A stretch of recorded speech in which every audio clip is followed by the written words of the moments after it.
नमस्कार आदाब सत श्री अकाल हमदर्द टीवी देखने वाले सारे दर्शकों का स्वागत है program open house with team Arora के नाल। मैं हाँ तरनजीत कौर घुमन हाजरा जी लैके तुहाडा अपना प्रोग्राम जिहदे असीं गलबात करांगे कैनेडा ते खास तौर पर GTA की रियल एस्टेट मार्केट के बारे में। घर खरीदना या फिर बेचना चाहते हो या फिर इस वक्त न्यू बायर्स है घर दे विच बैठे हो सोच रहे हो कि घर तक किवें पहुंच की जा सके या फिर नवी इन्वेस्टमेंट करने के बारे में सोच रहे हो, अज का प्रोग्राम है तुहाडे लई। रियल एस्टेट मार्केट नाल संबंधित कोई भी तुहाडा सवाल है सानूं अज दे लाइव प्रोग्राम विच तुसीं कॉल कर सकते हो। तुहाडे सवालों दे विच जवाब देवांगे, मार्केट की कंडीशन के बारे में भी गलबात करांगे, इंटरस्ट रेट नूं लैके की चांसेस बन रहे हैं इहदे बारे भी असीं गलबात करांगे ते नाल दी नाल कुछ लिस्टिंग्स भी तुहाडे नाल सांझियां करांगे। जेकर घर खरीदण दे विच इंटरस्टेड हैगे हो तां लिस्टिंग्स हो सकदा है तुहाडे लई कुछ वाजिब हो सकदियां ने। सो साडे नाल असीं जुड़ चुके हैं जी रियल एस्टेट बारे गलबात करन लई। साडे नाल जुड़ चुके ने मिस्टर प्रवीण अरोड़ा जी ते नाल शमशेर ढिल्लों जी। बहुत बहुत स्वागत है तुहाडा। तरन जी मेरे वल्लों हमदर्द दे सारे दर्शकों नूं प्यार भरी सत श्री अकाल जी। मेरे वल्लों भी सारे दर्शकों नूं प्यार भरी सत श्री अकाल जी। की हाल चाल सर? बहुत वधिया जी। ਅੱਜ ਆਪਾਂ ਪ੍ਰੋਗਰਾਮ ਦੇ ਵਿੱਚ ਕਾਫੀ ਚੀਜ਼ਾਂ ਡਿਸਕਸ ਕਰਨੀਆਂ ਨੇ, ਖਾਸ ਤੌਰ ਤੇ ਜਿਹੜੇ ਨਿਊ ਕਮਰਸ ਆ ਰਹੇ ਨੇ ਇਸ ਇੰਡਸਟਰੀ ਦੇ ਵਿੱਚ ਉਹਨਾਂ ਦੇ ਲਈ ਓਪਰਚੁਨਿਟੀਜ਼ ਦੇ ਬਾਰੇ ਵਿੱਚ ਵੀ ਅਸੀਂ ਗੱਲਬਾਤ ਕਰਾਂਗੇ। ਤੁਹਾਡੇ ਲਈ ਕੁਝ ਤੁਹਾਨੂੰ ਗਾਈਡੈਂਸ ਵੀ ਦਿੱਤੀ ਜਾਏਗੀ ਜੇਕਰ ਇਸ ਫੀਲਡ ਦੇ ਵਿੱਚ ਤੁਸੀਂ ਆਉਣਾ ਚਾਹੁੰਦੇ ਹੋ ਜਾਂ ਆ ਚੁੱਕੇ ਹੋ। ਸੋ ਤੁਹਾਡੇ ਲਈ ਤੁਹਾਡਾ ਕੋਈ ਸਵਾਲ ਹੈਗਾ ਇਸ ਵਕਤ ਤੁਸੀਂ ਵੀ ਸਾਨੂੰ ਕਾਲ ਕਰ ਸਕਦੇ ਹੋ। ਸਰ ਸਭ ਤੋਂ ਪਹਿਲਾਂ ਥੋੜੀ ਜੀ ਮਾਰਕੀਟ ਕੰਡੀਸ਼ਨ ਦੀ ਗੱਲ ਕਰ ਲਈਏ, ਕਿਵੇਂ ਦਾ ਰਿਹਾ ਇਹ ਹਫਤਾ? ਥੋੜੀ ਜੀ ਹੌਟ ਰਹੀ ਮਾਰਕੀਟ ਜਾਂ ਕਿੱਦਾਂ ਰਿਹਾ? तरन जी ਜਿਹੜੇ ਲਾਸਟ ਵੀਕ ਰਿਹਾ ਮਾਰਕੀਟ ਦੇ ਵਿੱਚ ਦੇਖੋ ਇਨਵੈਂਟਰੀ ਦਾ ਨੰਬਰ ਤਾਂ ਥੋੜਾ ਜਿਹਾ ਉੱਪਰ ਗਿਆ ਵਾ ਜੀ, ਬਟ ਜਿਹੜੀਆਂ ਨੰਬਰ ਆਫ ਸੇਲਸ ਨੇ ਉਹਨਾਂ ਦੇ ਵਿੱਚ ਕੋਈ ਵੀ ਡ੍ਰੌਪ ਨਹੀਂ ਆਇਆ ਜ਼ਿਆਦਾ। ਨੰਬਰ ਆਫ ਸੇਲ ਨੇ ਜਿਹੜੀਆਂ ਉਹ ਤਕਰੀਬਨ ਆਲਮੋਸਟ ਸੇਮ ਨੇ ਜਿਹੜੀਆਂ ਕਿ ਮਤਲਬ ਪਿਛਲੇ ਵੀਕ ਸੀਗੀਆਂ, ਬਟ ਇੱਕ ਚੀਜ਼ ਜ਼ਰੂਰ ਥੋੜੀ ਜਿਹੀ ਦੇਖੀ ਹੈ ਕਿ ਥੋੜਾ ਜਿਹਾ ਇਨਵੈਂਟਰੀ ਦਾ ਨੰਬਰ ਬਰੈਂਪਟਨ, ਮਿਸਿਸਾਗਾ, ਕੈਲੇਡਨ ਸਾਰੀਆਂ ਥਾਵਾਂ ਤੇ ਹੀ ਥੋੜਾ ਜਿਹਾ ਉੱਪਰ ਗਿਆ। ਉਹਦਾ ਇੱਕ ਰੀਜ਼ਨ ਇਹ ਵੀ ਆ, ਵੈਸੇ ਤਾਂ ਜਿਹੜਾ ਜੂਨ ਦਾ ਮਹੀਨਾ ਹੁੰਦਾ ਹੈ ਮੋਸਟ ਬਿਜ਼ੀਐਸਟ ਮੰਥ ਹੁੰਦਾ ਰੀਅਲ ਸਟੇਟ ਦਾ GTA ਦੇ ਵਿੱਚ, ਹਾਂਜੀ, ਬਟ ਇਸ ਸਾਲ ਉਹਨਾਂ ਬਿਜੀ ਤਾਂ ਨਹੀਂ ਹੈ ਜਿੰਨਾ ਮਤਲਬ ਪਿਛਲੇ ਸਾਲਾਂ 'ਚ ਬਿਜੀ ਰਹਿੰਦਾ ਹੁੰਦਾ ਸੀਗਾ। ਬਟ ਇਨਵੈਂਟਰੀ ਦਾ ਨੰਬਰ ਜ਼ਿਆਦਾ ਹੋਣਾ ਇਸ ਟਾਈਮ ਤੇ ਇੱਕ ਨੋਰਮਲ ਗੱਲ ਆ, ਕਿਉਂਕਿ ਕਾਫੀ ਲੋਕਾਂ ਨੇ ਮੂਵ ਕਰਨਾ ਹੁੰਦਾ ਸੈਪਟੰਬਰ ਸਕੂਲ ਸਟਾਰਟ ਕਰਨ ਕਰਕੇ ਵੀ। ਸੋ ਇਨਵੈਂਟਰੀ ਦਾ ਨੰਬਰ ਥੋੜਾ ਜਿਹਾ ਉੱਪਰ ਜ਼ਰੂਰ ਆ। ਬਾਕੀ ਇੱਕ ਵਧੀਆ ਚੀਜ਼ ਇਹ ਮਾਰਕੀਟ 'ਚ ਸਾਨੂੰ ਨਜ਼ਰ ਆਈ ਆ, ਬਿਸਾਈਡ ਕਿ ਜਿਹੜਾ ਇੰਟਰਸਟ ਰੇਟ ਉੱਪਰ ਗਿਆ, ਨੋ ਡਾਊਟ ਕਿ ਲੋਕਾਂ ਦਾ ਜਿਹੜਾ ਸੈਂਟੀਮੈਂਟ ਆ ਉਹ ਥੋੜਾ ਜਿਹਾ ਸੈਟਬੈਕ ਉਸ ਚੀਜ਼ ਨੂੰ ਲੱਗਦਾ ਵਾ, ਬਟ ਸਟਿਲ ਜਿਹੜੀ ਲੋਕਾਂ ਦੀ ਬਾਇੰਗ ਆ, ਸੈਲਿੰਗ ਬਾਇੰਗ ਆ ਜਿਹੜੀ ਉਹ ਹੋ ਰਹੀ ਆ। ਜੀ ਸ਼ਮਸ਼ੇਰ ਜੀ ਕੀ ਕਹਿਣਾ ਚਾਹੋਗੇ? ਹਾਂ ਬਿਲਕੁਲ, ਜਿਵੇਂ ਪ੍ਰਵੀਨ ਜੀ ਨੇ ਵੀ ਕਿਹਾ ਕਿ ਇਫੈਕਟ ਜ਼ਰੂਰ ਹੋਇਆ ਆ, ਬਟ ਦੇਖੋ ਕਈ ਵਾਰ ਇਹ ਹੁੰਦਾ ਕਿ ਇੱਕ ਚੀਜ਼ ਰੀਅਲ ਸਟੇਟ ਦੇ ਵਿੱਚ ਅਸੀਂ ਗੱਲ ਕਰਦੇ ਹੁੰਦੇ ਆ ਕਿ ਹੈਵ ਟੂ ਜਾਂ ਵਾਂਟ ਟੂ, ਹੈ ਨਾ, ਕਿ ਜ਼ਰੂਰੀ ਹੈ ਵੇਚਣਾ ਜਾਂ ਖਰੀਦਣਾ ਤੇ ਜਾਂ ਸਿਰਫ ਅਸੀਂ ਚੈੱਕ ਹੀ ਕਰਨਾ ਚਾਹੁੰਦੇ ਆ। ਸੋ ਜਿਨ੍ਹਾਂ ਵਾਸਤੇ ਜ਼ਰੂਰੀ ਹੈ ਜੀ ਉਹ ਟ੍ਰਾਂਜੈਕਸ਼ਨਸ ਹੋ ਰਹੀਆਂ ਨੇ, ਜਿਹੜੇ ਕੋਈ ਵੇਟ ਕਰ ਸਕਦੇ ਨੇ ਜਾਂ ਉਹਨਾਂ ਦੀ ਕੋਈ ਇਹੋ ਜਿਹੀ ਇਮੀਡੀਏਟ ਕੰਡੀਸ਼ਨ ਨਹੀਂ ਹੈਗੀ ਕਿ ਅੱਜ ਹੀ ਬਾਈ ਕਰਨਾ ਆ, ਉਹ ਸ਼ਾਇਦ ਥੋੜਾ ਜਿਹਾ ਡਿਸੀਜਨ ਲੈਣ ਦੇ ਵਿੱਚ ਹਿਚਕਿਚਾ ਰਹੇ ਨੇ। ਔਰ ਉਹਦੇ ਰੀਜ਼ਨਸ ਵੀ ਵੈਲਿਡ ਹੈਗੇ ਨੇ, ਕਿਉਂਕਿ ਇੰਟਰਸਟ ਰੇਟ ਜਿਹੜਾ ਵਧਿਆ ਉਹਦੇ ਨਾਲ ਡੈਫੀਨਿਟਲੀ ਮਾਰਕੀਟ ਦਾ ਸੈਂਟੀਮੈਂਟ ਥੱਲੇ ਤਾਂ ਜਾਂਦਾ ਹੀ ਹੈ ਜੀ। ਤੁਸੀਂ ਇੰਟਰਸਟ ਰੇਟ ਦੀ ਗੱਲ ਕੀਤੀ ਹੈ, ਹੁਣ 27 ਤਰੀਕ ਦੇ ਕਰੀਬ ਜਿਹੜਾ ਹੈ ਇਨਫਲੇਸ਼ਨ ਰੇਟ ਦੇ ਉੱਤੇ ਵੀ ਰਿਪੋਰਟ ਆਉਣ ਲੱਗੀ ਆ, ਤੇ ਜੇ ਕੁਝ ਘਟਦੀ ਆ ਜਾਂ ਕੁਝ ਵੱਧਦੀ ਆ, ਕੀ ਇੰਟਰਸਟ ਰੇਟ ਦੇ ਉੱਤੇ ਆਉਣ ਵਾਲੇ ਸਮੇਂ 'ਚ ਜਿਹੜਾ ਹੁਣ 12 ਤਰੀਕ ਦੇ ਅਰਾਊਂਡ ਇੰਟਰਸਟ ਰੇਟ ਦੇ ਉੱਤੇ ਨਜ਼ਰਾਂ ਟਿਕੀਆਂ ਹੋਈਆਂ ਨੇ, ਕੋਈ ਇੰਪੈਕਟ ਪਏਗਾ? ਹੋ ਸਕਦਾ ਜੀ ਇੰਟਰਸਟ ਰੇਟ ਦੇ ਉੱਤੇ ਵੀ ਉਹਦਾ ਇੰਪੈਕਟ ਪਵੇ, ਪਰ ਹੁਣ ਇੱਕ ਜਿਹੜੀ ਚੀਜ਼ ਮੈਨੂੰ ਲੱਗ ਰਹੀ ਹੈ ਤਰਨ ਜੀ, ਆਪਾਂ ਪਹਿਲਾਂ ਵੀ ਕਈ ਪ੍ਰੋਗਰਾਮਾਂ 'ਚ ਗੱਲ ਕੀਤੀ ਆ, ਸਾਨੂੰ ਇਹ ਲੱਗ ਨਹੀਂ ਰਿਹਾ ਕਿ ਇੰਟਰਸਟ ਰੇਟ ਕੋਈ ਇਹਨੂੰ ਵਧਾਉਣਾ ਕੋਈ ਬਹੁਤ ਵਧੀਆ ਪਾਰਟ ਪਲੇ ਕਰ ਰਿਹਾ। ਹੁਣ ਇਹ ਜਿਹੜੀ ਚੀਜ਼ ਹੈ ਨਾ, ਹੁਣ ਲੋਕਾਂ ਦਾ ਦਿਨੋਂ ਦਿਨ ਲਿਵਿੰਗ ਸਟੈਂਡਰਡ ਆ ਜਿਹੜਾ ਉਹ ਥੱਲੇ ਲਿਜਾ ਰਹੀ ਆ, ਹੋਰ ਕੁਛ ਨਹੀਂ ਕਰ ਰਹੀ ਹੈ। ਮਤਲਬ ਬਹੁਤ ਇਹੋ ਜਿਹੇ ਲੋਕ ਨੇ ਜਿਹੜੇ ਬਾਇਰਸ ਨੇ। ਤੁਸੀਂ ਇੱਕ ਚੀਜ਼ ਦੇਖੋ, ਇੰਨਾ ਕੁਛ ਹੋਣ ਦੇ ਬਾਵਜੂਦ ਵੀ ਨੰਬਰ ਆਫ ਸੇਲਸ ਹੋ ਰਹੀਆਂ ਨੇ। ਇਹ ਇੱਕ ਸੇਮ ਚੀਜ਼ ਹੋ ਰਹੀ ਹੈ ਕਿਉਂਕਿ ਘਰ ਰਹਿਣਾ ਇੱਕ ਬੇਸਿਕ ਨੈਸੈਸਿਟੀ ਆ ਲੋਕਾਂ ਦੀ। ਲੋਕਾਂ ਨੂੰ ਰਹਿਣ ਵਾਸਤੇ ਇੱਕ ਜਗ੍ਹਾ ਚਾਹੀਦੀ ਆ। ਹੁਣ ਆਪਾਂ ਇੱਕ ਚੀਜ਼ ਦੇਖੋ, ਜੇ ਕੱਲ ਨੂੰ ਬ੍ਰੈਡ ਆ ਜਿਹੜੀ $3-4 ਤੋਂ $20 ਦੀ ਹੋ ਜਾਵੇ, ਲੋਕੀ ਫਿਰ ਵੀ ਲੈਣਗੇ ਉਹਨੂੰ। ਤੁਸੀਂ ਬ੍ਰੈਡ ਦੀ ਗੱਲ ਕੀਤੀ, ਅੱਜ ਬ੍ਰੈਡ ਨੂੰ ਲੈ ਕੇ ਵੀ ਸਭ ਤੋਂ ਵੱਡੀ ਲੇਟੈਸਟ ਖਬਰ ਇਹੀ ਸਾਹਮਣੇ ਆਈ ਹੈ ਕਿ $50 ਮਿਲੀਅਨ ਦਾ ਉਹਨਾਂ ਤੇ ਜਿਹੜਾ ਮੁਕੱਦਮਾ ਹੋਇਆ ਸੀ ਕਿ ਬ੍ਰੈਡ ਦੀ ਪ੍ਰਾਈਸ ਫਿਕਸਿੰਗ ਹੋਈ ਹੈ। ਦੇਖੋ ਇਨਫਲੇਸ਼ਨ ਵਧਾਉਣ ਦੇ ਲਈ ਮੈਚ ਫਿਕਸਿੰਗ ਤਾਂ ਆਪਾਂ ਆਮ ਸੁਣਦੇ ਰਹੇ ਹਾਂ, ਹੁਣ ਇੱਥੇ ਬ੍ਰੈਡ ਦੀ ਵੀ ਪ੍ਰਾਈਸ ਫਿਕਸਿੰਗ ਕੀਤੀ ਗਈ ਹੈ। ਕੈਨੇਡਾ ਬ੍ਰੈਡ ਨੂੰ ਜਿਹੜੀ ਕਿ ਇੱਕ ਵੱਡੀ ਜਿਹੜੀ ਕਹਿ ਲਓ ਕੰਪਨੀ ਹੈ ਬ੍ਰੈਡ ਦੀ, ਹਾਂਜੀ, ਉਹਨੂੰ ਫਾਈਨ ਹੋਇਆ $50 ਮਿਲੀਅਨ ਦਾ। ਅੱਛਾ ਜੀ, ਬਿਲਕੁਲ ਜੀ। ਸੋ ਤੁਸੀਂ ਇਹ ਦੇਖ ਲਓ ਕਿ ਵੀ ਇਨਫਲੇਸ਼ਨ ਵਧਾਉਣ ਦੇ ਵਿੱਚ ਨਾ ਕੰਪਨੀਆਂ ਦਾ ਕਿੱਡਾ ਵੱਡਾ ਹੱਥ ਹੈ, ਤੇ ਇਹਦੇ ਵਿੱਚੋਂ ਹਜੇ ਜਿਸ ਦੇ ਬਾਰੇ ਵਿੱਚ ਗੱਲਬਾਤ ਹੋ ਰਹੀ ਹੈ ਕਿ ਇਹਨਾਂ ਦੀ ਫਿਕਸਿੰਗ ਦੇ ਬਾਰੇ ਚ ਗੱਲ ਹੋਈ ਤਾਂ ਮੁਕੱਦਮਾ ਚੱਲਿਆ ਤੇ ਅੱਗੇ ਗੱਲ ਸਾਹਮਣੇ ਆਈ ਹੈ ਕਹਿ ਰਹੇ ਆ ਕਿ ਗਰੋਸਰੀ ਕੰਪਨੀਆਂ ਜਿਹੜੀਆਂ ਹੈਗੀਆਂ ਗਰੋਸਰੀ ਸਟੋਰਸ ਨੇ ਇਸ ਵਕਤ ਵੱਡੇ ਇੰਨੇ ਜ਼ਿਆਦਾ ਮਾਰਜਨ ਦੇ ਵਿੱਚ ਪ੍ਰੋਫਿਟ ਕਮਾਏ ਆ, ਪਰ ਇਸ ਵਕਤ ਆਮ ਕੈਨੇਡੀਅਨਸ ਦੀ ਗੱਲ ਕੀਤੀ ਜਾਵੇ ਜੇਬਾਂ ਦੇ ਉੱਤੇ ਬੋਝ ਵੱਧ ਰਿਹਾ। ਇਨਫਲੇਸ਼ਨ ਘਟਾਉਣ ਦੇ ਲਈ ਹੁਣ ਜਿਵੇਂ ਇਹਨਾਂ ਦੀ ਕੰਪਨੀਆਂ ਦੇ ਜਿਹੜੀ ਫਿਕਸਿੰਗ ਦੇ ਸਾਹਮਣੇ ਆ ਰਿਹਾ, ਪਰ ਇਨਫਲੇਸ਼ਨ ਵਧਾਉਣ ਨੂੰ ਰੋਕਣ ਲਈ ਜਿਸ ਤਰੀਕੇ ਨਾਲ ਲੋਕਾਂ ਦੀਆਂ ਜੇਬਾਂ ਦੇ ਉੱਤੇ ਇੰਟਰਸਟ ਰੇਟ ਦਾ ਬੋਝ ਪਾਇਆ ਜਾ ਰਿਹਾ, ਕਿੰਨਾ ਕੁ ਵਾਜਬ ਲੱਗਦਾ ਜਾਂ ਇਹਦੀ ਜਗ੍ਹਾ ਤੇ ਕੀ ਸਟੈਪਸ ਲਏ ਜਾ ਸਕਦੇ ਆ ਇਨਫਲੇਸ਼ਨ ਨੂੰ ਘਟਾਉਣ ਲਈ? ਦੇਖੋ ਇਹ ਇੱਕ ਕਹਿ ਲਓ ਕਿ ਇਹ ਬਹੁਤ ਹੀ ਡਿਬੇਟ ਦਾ ਮੁੱਦਾ ਹੈਗਾ ਆ ਕਿ ਵਾਕਈ ਮਹਿੰਗਾਈ ਇੰਨੀ ਹੈਗੀ ਹੈ ਜਾਂ ਕਿ ਸਿਰਫ ਪ੍ਰੋਫਿਟ ਵਧਾਉਣ ਵਾਸਤੇ, ਕਿਉਂਕਿ ਆਪਾਂ ਇੱਕ ਵਾਰ ਪਿੱਛੇ ਵੀ ਗੱਲ ਕੀਤੀ ਸੀਗੀ ਕਿ ਜਿਹੜਾ ਇੰਟਰਸਟ ਰੇਟ ਇੰਨਾ ਵੱਧ ਰਿਹਾ ਕਿ ਉਹ ਪੈਸਾ ਆਖਰ ਜਾ ਕਿੱਥੇ ਰਿਹਾ, ਕੀ ਉਹ ਪੈਸਾ ਗਵਰਨਮੈਂਟ ਕੋਲ ਜਾ ਰਿਹਾ ਜਾਂ ਉਹ ਪ੍ਰਾਈਵੇਟ ਬਿਜ਼ਨਸ ਦੇ ਹੱਥਾਂ ਦੇ ਵਿੱਚ ਜਾ ਰਿਹਾ ਆ। ਸੋ ਜਿੱਧਰੋਂ ਮਰਜ਼ੀ ਹੋਵੇ ਜਿਹੜਾ ਪਿਸਦਾ ਆ ਉਹ ਆਮ ਇਨਸਾਨ ਹੈ ਜਿਹਨੇ ਰੋਜ਼ ਦਿਹਾੜੀ ਕਰਕੇ ਆਪਣਾ ਗੁਜ਼ਾਰਾ ਕਰਨਾ ਆ। ਜਿਹੜੇ ਕਾਰਪੋਰੇਟ ਸੈਕਟਰਸ ਨੇ, ਜੇ ਬੈਂਕਾਂ ਨੂੰ ਲੈ ਲਓ, ਸਾਰਿਆਂ ਦਾ ਪ੍ਰੋਫਿਟ ਜਿਹੜਾ ਉਹ ਬਿਲੀਅਨਸ ਆਫ ਡਾਲਰਸ ਦੇ ਵਿੱਚ ਜਾ ਰਿਹਾ। ਜੇ ਕੋਈ ਵੱਡੀ ਗਰੋਸਰੀ ਚੇਨ ਹੈ ਉਹਨੂੰ ਤੁਸੀਂ ਦੇਖ ਸਕਦੇ ਹੋ, ਉਹ ਵੀ ਜਿਹੜਾ ਰਿਪੋਰਟ ਕਰ ਰਹੇ ਨੇ ਕਿ ਇੰਨਾ ਪ੍ਰੋਫਿਟ ਹੋ ਰਿਹਾ। ਜੇ ਇਕਨੋਮੀ ਮਾੜੀ ਹੈ ਤਾਂ ਫਿਰ ਬਿਜ਼ਨੈਸਸ ਤੇ ਵੀ ਉਹਦਾ ਅਸਰ ਪੈਣਾ ਚਾਹੀਦਾ ਆ। ਕਿਉਂ ਕੱਲਾ ਗਰੀਬ ਬੰਦਾ ਜਿਹੜਾ ਆਪਣੀ ਮਿਹਨਤ ਕਰਕੇ ਟੈਕਸ ਪੇ ਕਰਕੇ ਗੁਜ਼ਾਰਾ ਕਰਦਾ ਹੈ, ਸਿਰਫ ਉਹਨੂੰ ਹੀ ਮਾਰਿਆ ਜਾ ਰਿਹਾ ਹੈ? ਸੋ ਇਹ ਸਵਾਲ ਜਿਹੜੇ ਨੇ ਸਾਡੇ ਜਿਹੜੇ ਇਲੈਕਟਿਡ ਰਿਪਰੈਜ਼ੈਂਟੇਟਿਵਸ ਨੇ, ਜਿਹੜੇ ਸਾਡੇ ਲੋਕਲ ਪ੍ਰੋਵਿੰਸ਼ੀਅਲ ਤੇ ਫੈਡਰਲ ਰਿਪਰੈਜ਼ੈਂਟੇਟਿਵਸ ਨੇ, ਇਹ ਸਵਾਲ ਮੈਂ ਉਹਨਾਂ ਨੂੰ ਵੀ ਪੁੱਛਦਾ ਹਾਂ ਕਿ ਆਖਿਰ ਹੋ ਕੀ ਰਿਹਾ ਆ।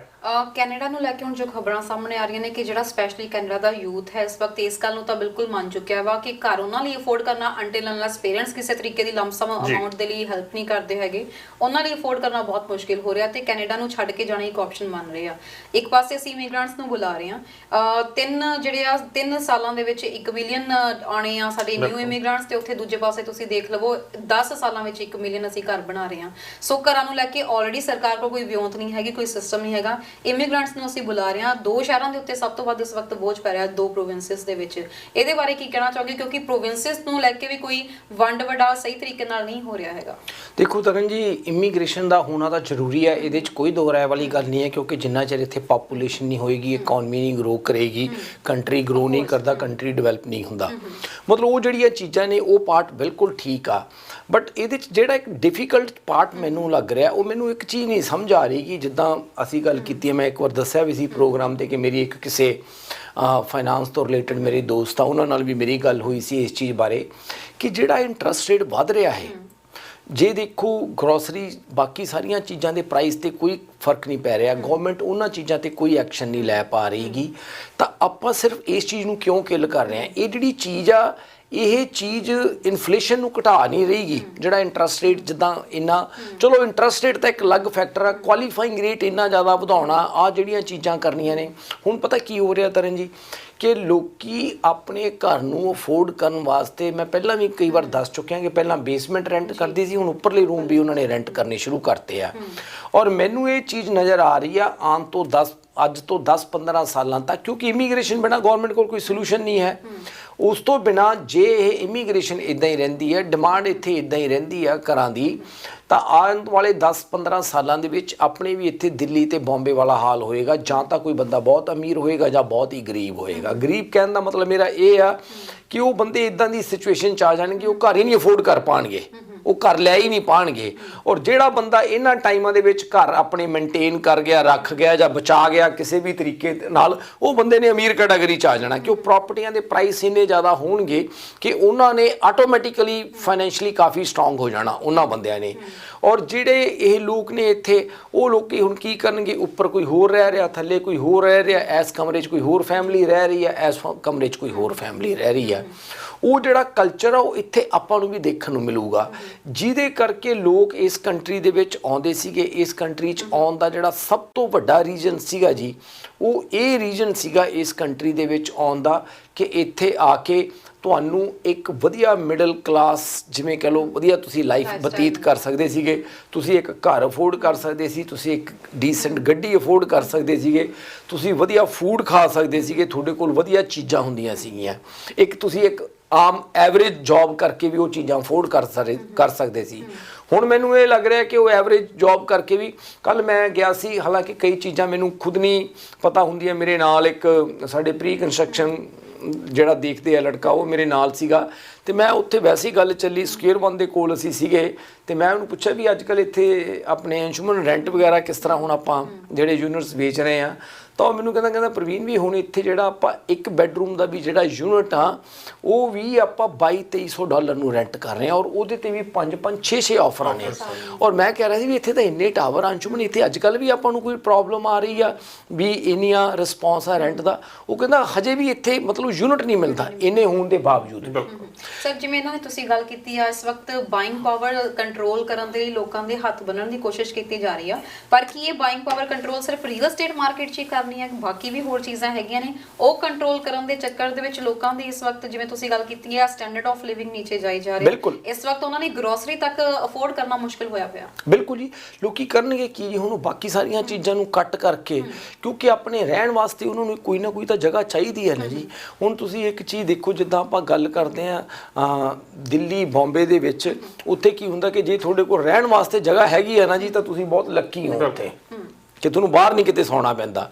ਇੱਥੇ ਇਹ ਵੀ ਲੋਕਾਂ ਕੋਲ ਬਾਹਰ ਸੌਣ ਦੀ ਚੁਆਇਸ ਹੈ ਨਹੀਂ ਗੀ ਹੁਣ, ਮਤਲਬ ਇੱਥੇ ਲੋਕੀ ਇਹ ਕਿਹਾ ਕਰਨਗੇ ਆਉਣ ਵਾਲੇ ਟਾਈਮ 'ਚ 10-15 ਸਾਲਾਂ 'ਚ, ਜੋ ਮੈਨੂੰ ਹਾਲਾਤ ਨਜ਼ਰ ਆ ਰਿਹਾ ਕਿ ਜੇ ਤੁਹਾਡੇ ਕੋਲ ਇੱਕ ਕਮਰਾ ਹੈਗਾ ਤੁਸੀਂ ਲੱਕੀ ਹੋ ਜੀ, ਵੀ ਐਟਲੀਸਟ ਤੁਹਾਡੇ ਕੋਲ ਇੱਕ ਕਮਰਾ ਹੈਗਾ ਰਹਿਣ ਵਾਸਤੇ ਜੀ। ਤੁਸੀਂ ਗੱਲ ਕਰ ਰਹੇ ਸੀਗੇ ਰਿਵਰਸ ਇਮੀਗ੍ਰੇਸ਼ਨ ਦੀ, ਮੈਨੂੰ ਮੌਕਾ ਮਿਲਿਆ ਕਿ ਮੇਰੇ ਫਰੈਂਡ ਸਰਕਲ ਦੇ ਵਿੱਚ 3 ਬੱਚੇ ਆ ਜੀ ਜਿਨ੍ਹਾਂ ਨੇ US ਤੋਂ ਉਹਨਾਂ ਨੂੰ ਫੋਰਸ ਹੋਣਾ ਪਿਆ US ਜਾ ਕੇ ਮੈਡੀਸਿਨ ਕਰਨ ਵਾਸਤੇ, ਕਿਉਂਕਿ ਬਾਵਜੂਦ ਇਸ ਦੇ ਕਿ ਉਹਨਾਂ ਦੇ 95-97% ਮਾਰਕਸ ਸੀਗੇ ਤੇ ਉਹਨਾਂ ਨੂੰ ਇੱਥੇ ਸੀਟ ਨਹੀਂ ਮਿਲੀ ਜਿਹੜੀ ਹੈ, ਕਿਉਂਕਿ ਸਾਡੇ ਕੋਲ ਸੀਟਾਂ ਹੀ ਇੰਨੀਆਂ ਘੱਟ ਆ, ਬੱਚੇ ਇੰਨੇ ਜ਼ਿਆਦਾ ਨੇ। ਹੁਣ ਉਹ ਬੱਚੇ ਜਿਹੜੇ ਨੇ ਉਹਨਾਂ ਨੇ ਆਪਣੀ ਸਾਰੀ ਬੇਸਿਕ ਐਜੂਕੇਸ਼ਨ ਇੱਥੋਂ ਲਈ ਆ, ਉਹ ਜਾ ਕੇ US ਤੋਂ ਉਹਨਾਂ ਨੇ ਮੈਡੀਸਿਨ ਕੀਤੀ ਆ, ਔਰ ਉਹ ਬੱਚਿਆਂ ਨਾਲ ਜਦੋਂ ਮੇਰੀ ਗੱਲ ਹੋਈ ਆ ਤੇ ਉਹ ਕਹਿੰਦੇ ਵੀ ਅਸੀਂ ਤਾਂ ਕਦੇ ਸੋਚ ਵੀ ਨਹੀਂ ਸਕਦੇ ਕਿ ਅਸੀਂ ਵਾਪਸ ਕੈਨੇਡਾ ਆਵਾਂਗੇ, ਕਿਉਂਕਿ ਉੱਥੇ ਉਹਨਾਂ ਨੂੰ ਓਪਰਚੁਨਿਟੀਜ਼ ਜ਼ਿਆਦਾ ਮਿਲ ਰਹੀਆਂ ਜੀ। ਜਿਵੇਂ ਤੁਸੀਂ ਹੁਣੇ ਗੱਲ ਕੀਤੀ ਹੈ ਸਰ, ਹੁਣ ਇਹਦਾ ਆਉਣ ਵਾਲੇ ਟਾਈਮ 'ਚ ਰੀਅਲ ਏਸਟੇਟ ਮਾਰਕੀਟ ਦੇ ਉੱਤੇ ਕੀ ਇੰਪੈਕਟ ਪਏਗਾ? ਜਿਹੜੀ ਇਹ ਸਿਚੁਏਸ਼ਨ ਬਣੀ ਹੋਈ ਆ, ਕਦੋਂ ਤੱਕ ਇਹ 'ਚੋਂ ਬਾਹਰ ਨਿਕਲਣ ਦੀ ਤੁਹਾਨੂੰ ਪੋਸੀਬਿਲਿਟੀ ਲੱਗ ਰਹੀ ਹੈ? ਕਿਉਂਕਿ ਪਹਿਲਾਂ ਕਿਹਾ ਜਾ ਰਿਹਾ ਸੀ 2024 ਦੀ ਸਟਾਰਟਿੰਗ ਤੱਕ ਸ਼ਾਇਦ ਹਾਲਾਤ ਨਾਰਮਲ ਹੋ ਜਾਣਗੇ, ਪਰ ਹੁਣ ਕੀ ਕਹਿਣਾ ਹੈ? ਮੈਨੂੰ ਇਹ ਲੱਗ ਰਿਹਾ ਤਰਨ ਜੀ ਕਿ ਦੇਖੋ ਗਵਰਨਮੈਂਟ ਕੋਲ ਦਾ ਕੋਈ ਪਲਾਨ ਤਾਂ ਮੈਨੂੰ ਕੋਈ ਲੱਗ ਨਹੀਂ ਰਿਹਾ ਜੀ ਕੰਸਟਰਕਟਿਵ, ਕਿ ਉਹਨਾਂ ਦੇ ਕੋਲ ਕੋਈ ਸੋਲੂਸ਼ਨ ਹੈਗਾ ਵਾ ਜੀ ਇਸ ਚੀਜ਼ ਦਾ। ਮਤਲਬ ਵੋਟ ਵੱਲ ਸੋਚੀਏ, ਹੁਣ ਵੋਟਾਂ ਦੁਬਾਰਾ ਆਉਣ, ਮਤਲਬ ਆਈ ਡੋਂਟ ਨੋ ਜੀ, ਇਹਦੇ ਬਾਰੇ ਮੈਂ ਹੁਣ ਕੁਝ ਕਹਿ ਨਹੀਂ ਸਕਦਾ, ਪੋਲਿਟਿਕਸ ਬਾਰੇ ਮੈਨੂੰ ਕੋਈ ਬਹੁਤੀ ਜ਼ਿਆਦਾ ਨੌਲੇਜ ਨਹੀਂ ਹੈ, ਪਰ ਮੈਨੂੰ ਕੋਈ ਲੱਗ ਨਹੀਂ ਰਿਹਾ ਇਹਨਾਂ ਦੇ ਕੋਲ ਕੋਈ ਸੋਲੂਸ਼ਨ ਆ। ਜਿਹੜਾ ਇਹ ਸੋਲੂਸ਼ਨ ਕਰ ਰਹੇ ਨੇ, ਇਹ ਸਿਰਫ ਇੱਕੋ ਹੀ ਚੀਜ਼ ਸੋਲੂਸ਼ਨ ਇਹਨਾਂ ਕੋਲ ਹੈ ਜੋ ਇਹ ਕਰ ਸਕਦੇ ਨੇ, ਉਹ ਇਹ ਹੈ ਵੀ ਜਿਹੜੇ ਫਸਟ ਟਾਈਮ ਬਾਇਰਸ ਨੇ ਜਾਂ ਕੁਛ ਹੋਰ ਨੇ, ਜਿਹੜੇ ਲੋਕਾਂ ਕੋਲ ਇੱਕ ਸਰਟਨ ਨੰਬਰ ਆਫ ਪ੍ਰੋਪਰਟੀਜ਼ ਨੇ ਜਾਂ ਘੱਟ ਨੇ, ਉਹਨਾਂ ਨੂੰ ਕਿਸੇ ਤਰ੍ਹਾਂ ਦਾ ਕੋਈ ਰਿਲੀਫ ਦੇ ਦੇਣ ਕਿਸੇ ਤਰੀਕੇ ਦਾ। ਉਹ ਕੋਈ ਚੀਜ਼ ਭਾਵੇਂ ਕਰ ਸਕਦੇ ਆ, ਡਿਮਾਂਡ ਤਾਂ ਖਤਮ ਹੋ ਨਹੀਂ ਸਕਦੀ ਗੀ ਜੀ। ਜਦੋਂ ਲੋਕਾਂ ਨੇ ਇੱਥੇ ਰਹਿਣਾ, ਡਿਮਾਂਡ ਤਾਂ ਦੇਖੋ ਰਹਿਣੀ ਆ। ਉਹ ਆਪਾਂ ਅਨਸੈਸਰਲੀ ਲੋਕਾਂ ਦੇ ਉੱਤੇ ਬੋਝ ਪਾ ਕੇ ਉਹ ਜਿਹੜਾ ਮਨੀ ਆ ਬੈਂਕਾਂ ਨੂੰ, ਇਨਵੈਸਟਰਸ ਨੂੰ ਜਾਂ ਗਵਰਨਮੈਂਟ ਨੂੰ, ਉਹ ਜਿਹੜੀਆਂ 3 ਨੇ ਆਰਗੇਨਾਈਜੇਸ਼ਨ, ਉਹਨਾਂ ਨੂੰ ਉਹ ਪੈਸਾ ਜਾ ਰਿਹਾ ਵਾ। ਮਤਲਬ ਲੋਕੀ ਇਹ ਆ ਕਿ ਆਪਣਾ ਦਿਨੋਂ ਦਿਨ ਜਿਹੜਾ ਲਿਵਿੰਗ ਸਟੈਂਡਰਡ ਆ ਉਹ ਥੱਲੇ ਲਿਜਾ ਰਹੇ ਨੇ। ਜਿੱਦਾਂ ਮੈਂ ਗੱਲ ਕਰ ਰਿਹਾ ਕਿ ਤੁਸੀਂ ਇੱਕ ਚੀਜ਼ ਦੇਖੋ ਤਰਨ ਜੀ, ਕਿਵੇਂ ਇਹ ਚੀਜ਼ਾਂ ਦਾ ਇੰਪੈਕਟ ਹੁੰਦਾ। ਜਦੋਂ ਮੈਂ ਆਇਆ ਜੀ ਇੱਥੇ, ਜਿਹੜਾ ਸੈਮੀ ਡਿਟੈਚ ਘਰ ਆ ਜੀ ਉਹ 30 ਫੁੱਟ ਦਾ ਹੁੰਦਾ ਸੀਗਾ ਜੀ, ਅੱਜ 30 ਫੁੱਟ ਦੇ ਫਰੰਟ ਦੇ ਉੱਤੇ ਡਿਟੈਚ ਘਰ ਬਣਦਾ ਜੀ। ਸੈਮੀ ਦੀ ਤਾਂ ਗੱਲ ਹੀ ਛੱਡ ਦਿਓ, ਠੀਕ ਹੈ ਜੀ। ਉਸ ਤੋਂ ਬਾਅਦ ਟਾਊਨ ਹਾਊਸ ਕਿੰਨੇ ਕਾਮਨ ਹੋ ਗਏ, ਟਾਊਨ ਹਾਊਸ ਤੋਂ ਬਾਅਦ ਸਟੈਕ ਟਾਊਨ ਹਾਊਸ ਬਹੁਤ ਕਾਮਨ ਹੋ ਗਏ, ਸਟੈਕ ਤੋਂ ਬਾਅਦ ਹੁਣ ਕੌਂਡੋਜ਼ ਨੇ ਜਿਹੜੇ ਉਹੀ ਕਾਮਨ ਰਹਿ ਜਾਣਗੇ। ਅੱਗੇ ਕੀ ਹੁੰਦਾ ਸੀ, 3 ਬੈਡਰੂਮ ਤੋਂ ਥੱਲੇ ਕੋਈ ਬੰਦਾ ਘਰ ਨਹੀਂ ਸੀ ਲੈਂਦਾ ਜੀ। ਹੁਣ 3 ਬੈਡਰੂਮ ਦੀ ਤਾਂ ਗੱਲ ਛੱਡੋ, 2 ਦੀ ਵੀ ਗੱਲ ਛੱਡੋ, 1 ਬੈਡਰੂਮ ਕਾਮਨ ਹੁੰਦਾ ਜਾ ਰਿਹਾ ਜੀ, ਕਿ ਲੋਕੀ 1 ਬੈਡਰੂਮ ਦਾ ਵੀ ਜਿਹੜਾ ਸਟੈਕ ਟਾਊਨ ਹਾਊਸ ਆ ਉਹ ਲੈ ਰਹੇ ਆ ਜੀ। ਇਹ ਉਹ ਹੋ ਕੀ ਰਿਹਾ ਜੀ, ਕੀ ਉਹਦਾ ਪ੍ਰਾਈਸ ਘੱਟ ਹੋ ਰਿਹਾ? ਪ੍ਰਾਈਸ 'ਚ ਕੋਈ ਬਹੁਤਾ ਫਰਕ ਪੈ ਰਿਹਾ ਨਹੀਂ, ਪ੍ਰਾਈਸ 'ਚ ਉਹਦੇ ਕੋਈ ਇੰਨਾ ਨਹੀਂ ਫਰਕ ਪੈ ਰਿਹਾ। ਉਹਦਾ ਰੀਜ਼ਨ ਵੀ ਇਹ ਆ ਕਿ ਜੇ ਆਪਾਂ ਉਹਨਾਂ ਦੇ ਖਰਚੇ ਘਟਾਉਣ ਦੀ ਜਾਂ ਕੋਈ ਕਾਸਟ ਘਟਾਉਣ ਦੀ ਗੱਲ ਕਰੀਏ, ਜਿਹੜਾ ਉਹ ਪ੍ਰੋਸੈਸ ਹੀ ਇੰਨਾ ਲੈਂਥੀ ਆ ਤੇ ਉਹਦੇ 'ਚ ਟੈਕਸਿਸ ਇੰਨੇ ਇਨਵੋਲਵ ਨੇ, ਠੀਕ ਹੈ ਜੀ, ਉਹ ਤਾਂ ਪ੍ਰਾਈਸ ਘਟ ਹੀ ਨਹੀਂ ਸਕਦਾ ਜੀ।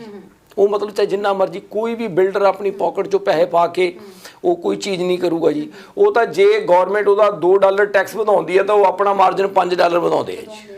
ਬਿਲਕੁਲ ਸਰ, ਠੀਕ ਹੈ ਜੇ ਜੀ। ਤੁਸੀਂ ਜੇ ਪੁਰਾਣੇ ਸਮੇਂ ਦੇ ਵਿੱਚ ਫਿਰ ਵੀ ਡੀਟੈਚ ਜਾਂ ਸੈਮੀ ਡੀਟੈਚ ਦਾ ਟ੍ਰੈਂਡਸ ਖਾਸ ਤੌਰ ਤੇ ਸਾਡੀ ਕਮਿਊਨਿਟੀ 'ਚ ਬਹੁਤ ਜ਼ਿਆਦਾ ਰਿਹਾ ਵਾ, ਹੁਣ ਇਹ ਟ੍ਰੈਂਡ ਕਿੱਧਰ ਨੂੰ ਜਾ ਰਿਹਾ ਵਾ? ਹੁਣ ਤਾਂ ਟਾਊਨ ਤੋਂ ਸਟੈਕ ਆ ਗਏ ਸੀ ਜੀ, ਸਟੈਕ ਤੋਂ ਹੁਣ ਕਾਂਡੋ ਆ ਗਈਆਂ, ਕਾਂਡੋਆਂ ਤੋਂ ਹੁਣ ਆਪਣੇ ਕਮਰੇ ਰੈਂਟ ਹੋਣੇ ਹੋ ਜਾਣ ਸ਼ੁਰੂ ਹੋ ਜਾਣਗੇ ਤੇ ਕਮਰੇ ਵਿਕਣੇ ਸ਼ੁਰੂ ਹੋ ਜਾਣਗੇ ਜੀ। ਹੁਣ ਇਹੀ ਹਾਲਾਤ ਰਹਿ ਗਏ ਮੇਰੇ ਹਿਸਾਬ ਨਾਲ ਤਾਂ ਜੀ। ਕਦੋਂ ਤੱਕ ਸਿਚੁਏਸ਼ਨ ਨਾਰਮਲਾਈਜ਼ ਹੋਣ ਦੇ ਅਸੀਂ ਅਸਾਰ ਲਾ ਸਕਦੇ ਹਾਂ ਰੀਅਲ ਸਟੇਟ ਦੀ? ਦੇਖੋ ਜੀ, ਹੁਣ ਇਹ ਜਿਹੜੀ ਮੈਂ ਇਹਨੂੰ ਇਕਨੋਮਿਕ ਤੋਂ ਪੋਲੀਟੀਕਲ ਜਿਹੜੀ ਹੈ ਨਾ ਪ੍ਰੋਬਲਮ ਜ਼ਿਆਦਾ ਸਮਝਦਾ ਆ। ਤੇ ਹੁਣ ਜਦੋਂ ਇਲੈਕਸ਼ਨ ਨੇੜੇ ਹੋਣਗੇ ਫੇਰ ਕੁਝ ਲੱਗਦਾ ਤਾਂ ਮੈਨੂੰ ਇਹੀ ਸੋਲੂਸ਼ਨ ਹੈ ਕਿ ਪੋਲੀਟੀਸ਼ੀਅਨਸ ਦੀ ਕ੍ਰੀਏਟ ਕੀਤੀ ਹੋਈ ਹੈ ਤੇ ਪੋਲੀਟੀਸ਼ੀਅਨਸ ਨੇ ਹੀ ਇਹਨੂੰ ਸੋਲਵ ਕਰਨਾ। ਸੋ ਉਮੀਦ ਕਰ ਸਕਦੇ ਹਾਂ ਕਿ ਇਲੈਕਸ਼ਨ ਤੋਂ ਪਹਿਲਾਂ ਸ਼ਾਇਦ ਕੁਝ ਰਿਲੀਫ ਜਿਹੜਾ ਆ ਉਹ ਮਿਲ ਜਾਵੇ ਨੈਕਸਟ ਇਲੈਕਸ਼ਨ ਤੋਂ ਪਹਿਲਾਂ। ਜਿਹੜੇ ਫਿਰ ਵੀ ਕੁਝ ਅਫੋਰਡ ਕਰ ਸਕਦੇ ਆ ਕੋਈ ਪ੍ਰਾਪਰਟੀ ਬਾਈ ਕਰਨ ਦੇ ਵਿੱਚ, ਤਾਂ ਇਸ ਵਕਤ ਕਿਹਦੇ ਲਈ ਬੈਸਟ ਸਮਾਂ ਹੋ ਸਕਦਾ ਆ? ਹਾਂ, ਇਹ ਵਧੀਆ ਗੱਲ ਹੈ ਜੀ। ਆਪਾਂ ਇਹ ਦੱਸ ਸਕਦੇ ਹਾਂ ਕਿ ਅੱਜ ਦੀ ਮਾਰਕੀਟ ਦੇ ਵਿੱਚ ਮਤਲਬ ਕੀਤਾ ਕੀ ਜਾ ਸਕਦਾ ਵਧੀਆ। ਦੇਖੋ ਤਰਨ ਜੀ, ਅੱਜ ਦੀ ਮਾਰਕੀਟ ਦੇ ਵਿੱਚ ਜਿਹੜਾ ਮੌਰਗੇਜ ਨੇ ਇੱਕ ਬਹੁਤ ਬੜਾ ਚੈਲੰਜ ਬਣਦਾ ਜਾ ਰਿਹਾ, ਕਿਉਂਕਿ ਪੇਮੈਂਟਸ ਇੰਨੀਆਂ ਹਾਈ ਨੇ ਔਰ ਉਹਦੇ ਨਾਲ ਕੁਆਲੀਫਾਈਂਗ ਰੇਟ ਇੰਨਾ ਹਾਈ ਆ। ਕਾਫੀ ਲੋਕ ਨੇ ਜਿਹੜੇ ਕੁਆਲੀਫਾਈ ਨਹੀਂ ਕਰ ਪਾ ਰਹੇਗੇ, ਬਟ ਇੱਕ ਹੋਪ ਹੈ ਕਿ ਆਉਣ ਵਾਲੇ ਟਾਈਮ ਦੇ ਵਿੱਚ ਚੀਜ਼ਾਂ ਠੀਕ ਹੋਣਗੀਆਂ। ਔਰ ਮਤਲਬ ਜੇ ਠੀਕ ਨਹੀਂ ਹੁੰਦੀਆਂ ਤਾਂ ਮੈਨੂੰ ਲੱਗਦਾ ਨਹੀਂਗਾ ਕਿ ਕੋਈ ਇਹ ਵਧੀਆ ਸਿਨੈਰੀਓ ਹੋਊਗਾ, ਫਿਰ ਕਾਫੀ ਡਿਫਿਕਲਟ ਸਿਨੈਰੀਓ ਹੋ ਜਾਊਗਾ ਜੇ ਗਵਰਨਮੈਂਟ ਇਹਦੇ 'ਚ ਕੋਈ ਹੋਰ ਕੋਈ ਕੰਸਟਰਕਟਿਵ ਸਟੈਪ ਆ ਜਿਹੜਾ ਨਹੀਂ ਲੈਂਦੀ, ਜੇ ਇਹ ਕੁਆਲੀਫਾਈਂਗ ਰੇਟ ਇਦਾਂ ਹੀ ਰੱਖੇ ਗਏ ਤੇ ਜੇ ਰੇਟ ਇਸ ਤਰ੍ਹਾਂ ਹੀ ਰੱਖੇ ਗਏ। ਸੋ ਮੈਨੂੰ ਇਹ ਲੱਗ ਰਿਹਾ ਕਿ ਅੱਜ ਦੀ ਮਾਰਕੀਟ ਦੇ ਵਿੱਚ ਇੱਕ ਚੀਜ਼ ਵਧੀਆ ਕਰ ਸਕਦੇ ਨੇ ਜਿਹੜੇ ਵੀ ਮਤਲਬ ਪਰਚੇਜਰਸ ਬਾਏ ਕਰਨਾ ਚਾਹੁੰਦੇ ਆ, ਕਿ ਜੇ ਉਹ ਕਿਸੇ ਕਾਰਨ ਕਰਕੇ ਰੀਸੇਲ ਮਾਰਕੀਟ 'ਚ ਨਹੀਂ ਲੈ ਪਾ ਰਹੇ, ਉਹਨਾਂ ਨੂੰ ਮਤਲਬ ਮੌਰਗੇਜ ਦੀ ਪੇਮੈਂਟ ਉਹਨਾਂ ਲਈ ਅਫੋਰਡ ਕਰਨੀ ਮੁਸ਼ਕਿਲ ਹੈ ਜਾਂ ਕੁਆਲੀਫਾਈ ਨਹੀਂ ਕਰ ਰਹੇ, ਤਾਂ ਘੱਟੋ ਘੱਟ ਪ੍ਰੀ ਕੰਸਟਰਕਸ਼ਨ 'ਚ ਕੁਝ ਬਾਏ ਕਰ ਲੈਣ, ਜਿਹੜੀ ਚੀਜ਼ ਅੱਜ ਤੋਂ 2 ਸਾਲ ਜਾਂ 3 ਸਾਲ ਬਾਅਦ ਹੋਣੀ ਆ।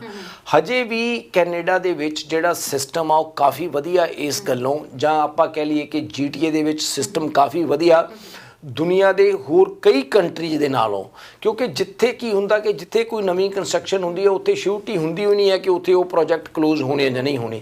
ਇੱਥੇ ਇੱਕ ਵਧੀਆ ਚੀਜ਼ ਆ ਕਿ ਤੁਹਾਡਾ ਡਿਪੋਜ਼ਿਟ ਟੇਰੀਅਨ ਕਨਿਓ ਮਤਲਬ ਪ੍ਰੋਟੈਕਟਡ ਆ, ਕਿ ਜੇ ਤੁਹਾਡਾ ਕੋਈ ਵੀ ਡਿਪੋਜ਼ਿਟ ਬਿਲਡਰ ਲੈ ਕੇ ਭੱਜ ਨਹੀਂ ਸਕਦਾ। ਬਾਕੀ ਦੁਨੀਆ ਦੇ ਕਈ ਥਾਵਾਂ ਤੇ ਤਾਂ ਡਿਪੋਜ਼ਿਟ ਵੀ ਲੈ ਕੇ ਇੱਧਰ ਉੱਧਰ ਬੰਦੇ ਹੋ ਜਾਂਦੇ ਨੇ ਜੀ, ਉਹ ਇੱਕ ਵਧੀਆ ਚੀਜ਼ ਆ। ਨੰਬਰ 2 ਤੇ ਇੱਕ ਚੀਜ਼ ਇਹ ਹੈ ਕਿ ਇੱਥੇ ਜੇ ਕੋਈ ਵੀ ਬਿਲਡਰ ਪ੍ਰੋਜੈਕਟਸ ਨਹੀਂ ਕੰਪਲੀਟ ਕਰਦਾ ਕਿਸੇ ਅਨਰੀਜ਼ਨੇਬਲ ਕਾਰਨ ਕਰਕੇ ਜਾਂ ਕੁਝ ਵੀ, ਤਾਂ ਉਹਨਾਂ ਦੇ ਲਾਇਸੈਂਸ ਵੀ ਕੈਂਸਲ ਹੁੰਦੇ ਆ ਜੀ ਇੱਥੇ, ਜੋ ਪ੍ਰੋਜੈਕਟਸ ਕੰਪਲੀਟ ਨਹੀਂ ਕਰਦੇਗੇ।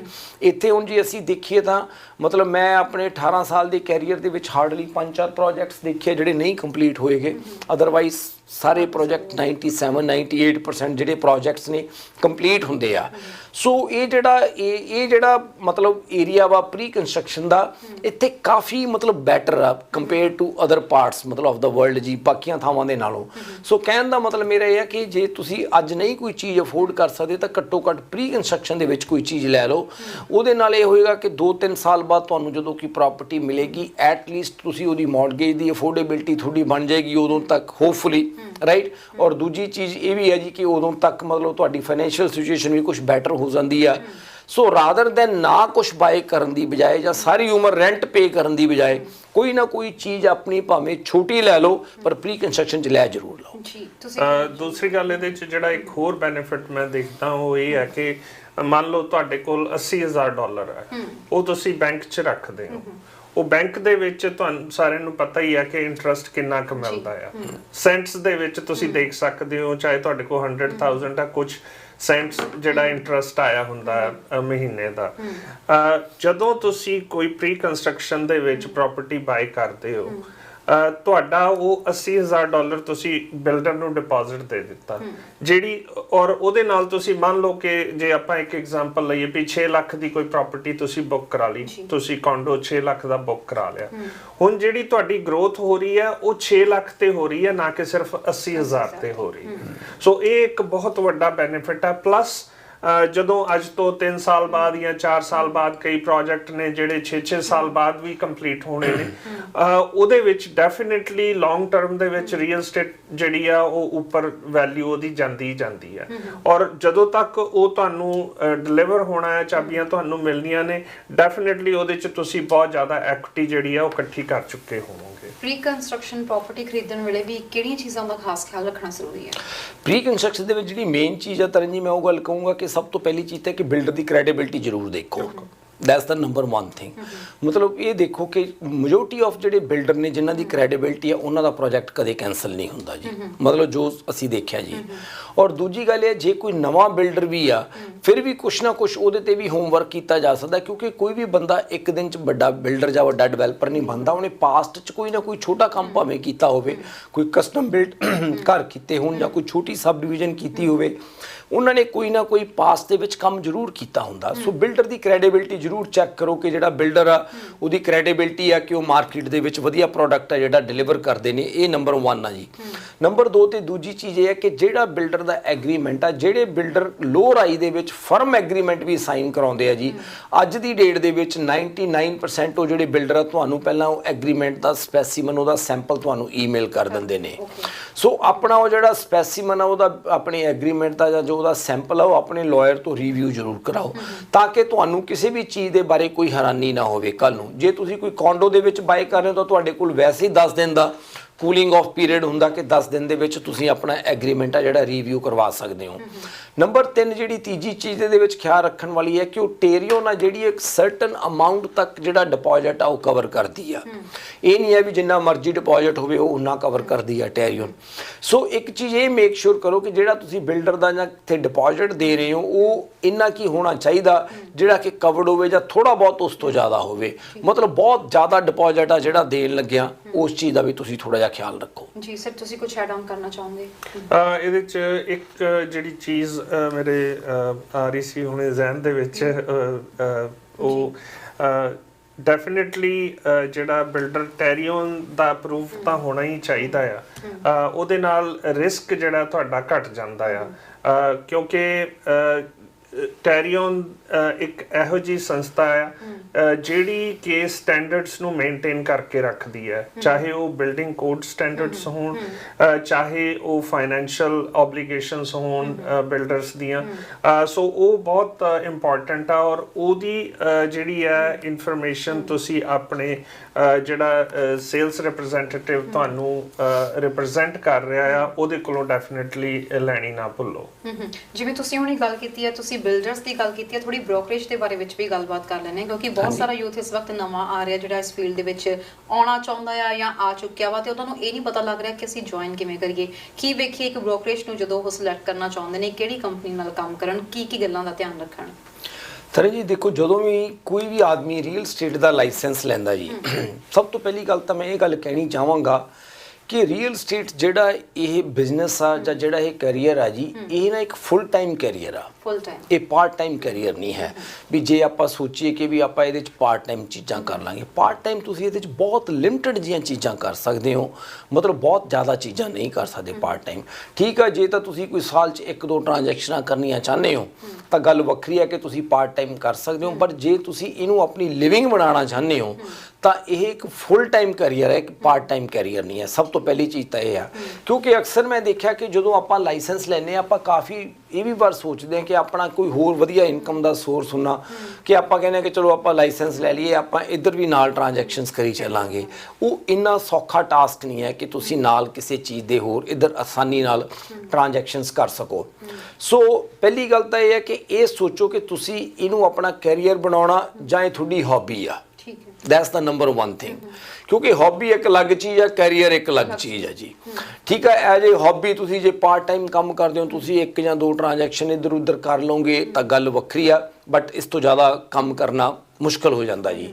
ਔਰ ਜੇ ਤੁਸੀਂ ਫੁੱਲ ਟਾਈਮ ਤੁਹਾਡਾ ਇਹ ਬਿਜ਼ਨਸ ਆ, ਤੁਸੀਂ ਇਹਨੂੰ ਆਪਣਾ ਕੈਰੀਅਰ ਬਣਾ ਰਹੇ ਹੋ, ਤਾਂ ਖਾਸ ਕਰਕੇ ਜਦੋਂ ਤੁਸੀਂ ਨਵਾਂ ਲਾਇਸੈਂਸ ਲੈਂਦੇ ਹੋ ਉਹਦੇ 'ਚ ਮੈਨੂੰ ਜਿਹੜੀ ਚੀਜ਼ ਸਮਝ ਆਈ ਆ ਉਹ ਇਹ ਸਮਝ ਆਈ ਆ ਕਿ ਤੁਹਾਨੂੰ ਇਹ ਸੋਚਣ ਦੀ ਬਜਾਏ ਕਿ ਤੁਹਾਨੂੰ ਸਪਲਿਟ ਕਿੰਨਾ ਆਵਾਂ ਜਾਂ ਜਿਹੜੀ ਬ੍ਰੋਕਰੇਜ ਦੇ ਵਿੱਚ ਤੁਹਾਡਾ ਜਿਹੜਾ ਮੇਨ ਫੋਕਸ ਹੋਣਾ ਚਾਹੀਦਾ ਉਹ ਇਹ ਹੋਣਾ ਚਾਹੀਦਾ ਕਿ ਕਿਹੜੀ ਬ੍ਰੋਕਰੇਜ ਤੁਹਾਨੂੰ ਬਿਜ਼ਨਸ ਟੀਚ ਕਰ ਰਹੀ ਆ, ਕਿ ਜਿੱਥੇ ਤੁਸੀਂ ਬਿਜ਼ਨਸ ਲਰਨ ਕਰ ਸਕਦੇ ਹੋ। ਜੇ ਤੁਸੀਂ ਬਿਜ਼ਨਸ ਲਰਨ ਨਹੀਂ ਕਰ ਸਕਦੇਗੇ, ਤੁਸੀਂ ਡਜ਼ਨਟ ਮੈਟਰ ਤੁਹਾਨੂੰ ਜਿੰਨਾ ਮਰਜ਼ੀ ਸਪਲਿਟ ਹੋਵੇ, ਤੁਸੀਂ ਉੱਥੇ ਕੋਈ ਐਕਟੀਵਿਟੀ ਨਹੀਂ ਕਰ ਪਾਉਂਦੇ।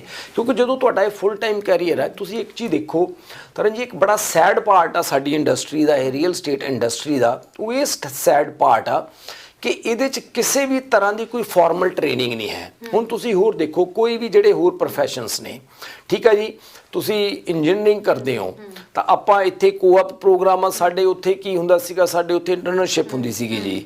ਉਹ ਕੀ ਹੁੰਦਾ ਸੀਗਾ ਕਿ ਸਾਨੂੰ 1 ਸਾਲ ਤੋਂ ਬਾਅਦ ਮਤਲਬ ਕੁਝ ਟਾਈਮ ਵਾਸਤੇ ਜਾਣਾ ਪੈਂਦਾ ਸੀਗਾ ਕਿਸੇ ਨਾ ਕਿਸੇ ਕੰਪਨੀ ਦੇ ਵਿੱਚ ਜਾ ਕੇ 2 ਮਹੀਨੇ, ਜਿਹਨੂੰ ਕਿ ਵਲੰਟੀਅਰ ਕੰਮ ਕਰਨਾ। ਔਰ ਕਈ ਥਾਵਾਂ ਤੇ ਕਈ ਕੰਪਨੀਆਂ ਥੋੜਾ ਬਹੁਤ ਸਟਾਈਫਨ ਦਿੰਦੀਆਂ ਸੀ, ਉੱਥੇ ਸਟਾਈਫਨ ਬੋਲਦੇ ਸੀ, ਇੱਥੇ ਆਪਾਂ ਸ਼ਾਇਦ ਕੋਆਪ ਪ੍ਰੋਗਰਾਮ ਦੇ ਵਿੱਚ ਵੀ ਆਪਾਂ ਕਹਿ ਦਿੰਦੇ ਆ। ਉਹ ਬੇਸਿਕਲੀ ਕੀ ਹੈ ਕਿ ਜਿਹੜਾ ਤੁਸੀਂ ਆਪਣਾ ਪ੍ਰੋਫੈਸ਼ਨ ਜਿਹੜਾ ਚੂਜ਼ ਕੀਤਾ ਤੁਸੀਂ, ਉਹ ਪ੍ਰੋਫੈਸ਼ਨ ਨੂੰ ਤੁਸੀਂ ਉੱਥੇ ਪ੍ਰੈਕਟੀਕਲੀ ਜਾ ਕੇ ਲਰਨ ਕਰਦੇ ਹੋ, ਕਿਉਂਕਿ ਥਿਓਰੈਟੀਕਲੀ ਪੜ੍ਹਨਾ ਇੱਕ ਅਲੱਗ ਚੀਜ਼ ਆ, ਉਹਨੂੰ ਪ੍ਰੈਕਟੀਕਲੀ ਲਰਨ ਕਰਨਾ ਅਲੱਗ ਚੀਜ਼ ਆ। ਫਿਰ ਜਿੰਨੀਆਂ ਵੀ ਪ੍ਰੋਫੈਸ਼ਨਲ ਡਿਗਰੀਜ਼ ਨੇ, ਜਿੱਦਾਂ ਇੰਜੀਨੀਅਰਿੰਗ ਹੋ ਗਿਆ ਜਾਂ ਮੈਡੀਕਲ ਹੋ ਗਿਆ, ਉਹਦੇ 'ਚ ਕੀ ਹੁੰਦਾ, ਹੁਣ ਮੈਨੂੰ ਮੈਡੀਕਲ ਬਾਰੇ ਇੰਨਾ ਪਤਾ ਨਹੀਂ, ਇੰਜੀਨੀਅਰਿੰਗ ਦੀ ਬੈਕਗਰਾਊਂਡ ਹੋਣ ਕਰਕੇ ਮੈਨੂੰ ਪਤਾ ਕਿ ਸਾਡਾ ਉੱਥੇ 50% ਪ੍ਰੈਕਟੀਕਲ ਹੁੰਦਾ ਸੀਗਾ ਜੀ, 40-50%। ਮਤਲਬ ਜਿੰਨਾ ਅਸੀਂ ਪੜ੍ਹ ਰਹੇ ਆ ਉਹਨਾਂ ਅਸੀਂ 40% ਦੇ ਕਰੀਬ ਆ ਜਿਹੜਾ ਟਾਈਮ ਪ੍ਰੈਕਟੀਕਲ ਚੀਜ਼ਾਂ ਤੇ ਮਤਲਬ ਸਪੈਂਡ ਕਰਦੇ ਸੀ, ਉਹਨਾਂ ਚੀਜ਼ਾਂ ਨੂੰ ਕਰਕੇ ਦੇਖਣਾ। ਰੀਅਲ ਸਟੇਟ ਦੇ ਵਿੱਚ ਇਹੋ ਜਿਹੀ ਕੋਈ ਚੀਜ਼ ਨਹੀਂ ਹੈ ਜਿੱਥੇ ਤੁਹਾਨੂੰ ਕੋਈ ਫਾਰਮਲ ਟ੍ਰੇਨਿੰਗ ਮਿਲਦੀ ਹੈ, ਜਿੱਥੇ ਤੁਹਾਨੂੰ ਕੋਈ ਹੈਂਡਸ ਔਨ ਐਕਸਪੀਰੀਅੰਸ ਹੁੰਦਾ ਕਿ ਤੁਹਾਨੂੰ ਪਤਾ ਲੱਗਦਾ ਵੀ ਆਹ ਚੀਜ਼ ਕਿਵੇਂ ਕਰਨੀ ਆ। ਠੀਕ ਹੈ ਜੀ। ਔਰ ਜਿਵੇਂ ਹੁਣ ਇੱਥੇ ਕੋਈ ਲਾ ਸਟੂਡੈਂਟ ਨੇ ਜਿਹੜੇ ਉਹ ਲਾ ਫਰਮਾਂ ਦੇ ਵਿੱਚ ਜਾ ਕੇ ਆਈ ਥਿੰਕ ਉਹ ਵੀ ਸਮ ਸੌਰਟ ਆਫ ਇੰਟਰਨਸ਼ਿਪ ਹੁੰਦੀ ਆ, ਉਹ ਕਰਨੀਆਂ ਪੈਂਦੀਆਂ ਨੇ।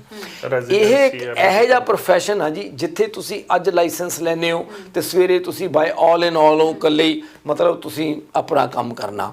ਸੋ ਪਹਿਲੀ ਗੱਲ ਇਹ ਸੋਚੋ ਕਿ ਜੇ ਤੁਸੀਂ ਇੱਕ ਵਧੀਆ ਪ੍ਰੋਫੈਸ਼ਨਲ ਬਣਨਾ ਚਾਹੁੰਦੇ ਹੋ ਇਸ ਫੀਲਡ ਦੇ ਵਿੱਚ, ਤਾਂ ਇੱਕ ਇਹੋ ਜਿਹਾ ਆਫਿਸ ਚੂਜ਼ ਕਰੋ ਜਿੱਥੇ ਤੁਹਾਨੂੰ ਸਮ ਸੌਰਟ ਆਫ ਕੋਈ ਕੰਟੀਨਿਊਸ, 1 ਜਾਂ 2 ਦਿਨ ਨਹੀਂ ਜੀ ਮੈਂ ਕਹਿੰਦਾ, ਕੰਟੀਨਿਊਸ ਮਤਲਬ ਤੁਹਾਨੂੰ ਕੋਈ ਫਾਰਮਲ ਟ੍ਰੇਨਿੰਗ ਮਿਲਣੀ ਚਾਹੀਦੀ ਹੈ ਜਿੱਥੇ ਕਿ ਤੁਸੀਂ ਬਿਜ਼ਨਸ ਲਰਨ ਕਰ ਸਕੋ, ਤੁਸੀਂ ਰੀਅਲ ਸਟੇਟ ਨੂੰ ਲਰਨ ਕਰ ਸਕੋ। ਔਰ ਇੱਕ ਚੀਜ਼ ਮੈਂ ਹੋਰ ਤੁਹਾਨੂੰ ਦੱਸਦਾ, ਇਹ ਇੱਕ ਆਪਣੀ ਕਾਮਨ ਗੱਲ ਆ, ਜਦੋਂ ਆਪਾਂ ਲਾਇਸੈਂਸ ਲੈਂਦੇ ਆ ਆਪਣੀ ਐਕਸਪੈਕਟੇਸ਼ਨ ਇਹ ਹੁੰਦੀ ਹੈ ਕਿ ਜਿਹੜੇ ਸਾਡੇ ਨੋਨ ਬੰਦੇ ਉਹ ਸਾਨੂੰ ਬਿਜ਼ਨਸ ਦੇਣ, ਇਹ ਨਾਰਮਲ ਚੀਜ਼ ਆ ਜੀ। ਹੁਣ ਤੁਸੀਂ ਮੈਨੂੰ ਇੱਕ ਗੱਲ ਦਾ ਜਵਾਬ ਦਿਓ, ਜਦੋਂ ਆਪਾਂ ਲਾਇਸੈਂਸ ਲਿਆ ਵਾ ਆਪਾਂ ਇਹ ਐਕਸਪੈਕਟ ਕਰਦੇ ਆ ਕਿ ਆਪਣੀ ਇੱਕ ਰਿਸਪੌਂਸਿਬਿਲਿਟੀ ਨਹੀਂ ਬਣਦੀ ਕਿ ਜਿਹੜਾ ਬੰਦਾ ਆਪਾਂ ਨੂੰ ਬਿਜ਼ਨਸ ਦੇ ਰਿਹਾ ਆਪਾਂ ਉਹਨੂੰ ਇੱਕ ਕੋਈ ਜਸਟੀਫਾਈ ਚੀਜ਼ ਕਰੀਏ, ਆਪਾਂ ਉਹਦੇ ਲਈ ਉਹ ਕੰਮ ਵੀ ਕਰ ਸਕਦੇ ਹੋਈਏ। ਜੇ ਤੁਹਾਡੇ ਕੋਲ ਕੋਈ ਫਾਰਮਲ ਟ੍ਰੇਨਿੰਗ ਨਹੀਂ ਹੈ, ਤੁਸੀਂ ਚੀਜ਼ ਲਰਨ ਨਹੀਂ ਕੀਤੀ, ਤੁਸੀਂ ਉਹ ਚੀਜ਼ ਕਰ ਨਹੀਂ ਸਕਦੇਗੇ, ਆਪਾਂ ਇਹ ਕਿਉਂ ਐਕਸਪੈਕਟ ਕਰਦੇ ਹਾਂ ਕਿ ਉਹ ਸਾਨੂੰ ਬੰਦਾ ਬਿਜ਼ਨਸ ਦੇਵੇ। ਉਹ ਜਿਹੜਾ ਤੁਹਾਡਾ ਰਿਸ਼ਤੇਦਾਰ ਆ ਜਾਂ ਤੁਹਾਡਾ ਨੋਨ ਮਤਲਬ ਫਰੈਂਡ ਆ ਤੁਹਾਡਾ ਜਾਂ ਤੁਹਾਡਾ ਕੋਵਰਕਰ ਆ, ਉਹ ਤੁਹਾਨੂੰ ਪੇ ਕਰ ਰਿਹਾ, ਉਹਦਾ ਰਾਈਟ ਬਣਦਾ ਉਹ ਚੀਜ਼ਾਂ ਤੁਹਾਡੇ ਤੋਂ ਐਕਸਪੈਕਟ ਕਰਨੀਆਂ, ਉਹ ਸਰਵਿਸ ਤੁਹਾਡੇ ਤੋਂ ਐਕਸਪੈਕਟ ਕਰਨਾ। ਫਿਰ ਆਪਣਾ ਕੀ ਆਪਾਂ ਉਹਨਾਂ ਨੂੰ ਮਾੜਾ ਚੰਗਾ ਕਹਿੰਦੇ ਆ, ਉਹਨਾਂ ਨਾਲ ਆਪਣਾ ਰਿਲੇਸ਼ਨ ਖਰਾਬ ਹੁੰਦਾ ਕਿ ਹਾਂ ਜੀ ਇਹਨਾਂ ਨੇ ਸਾਨੂੰ ਕੰਮ ਨਹੀਂ ਦਿੱਤਾਗਾ। ਠੀਕ ਹੈ ਜੀ।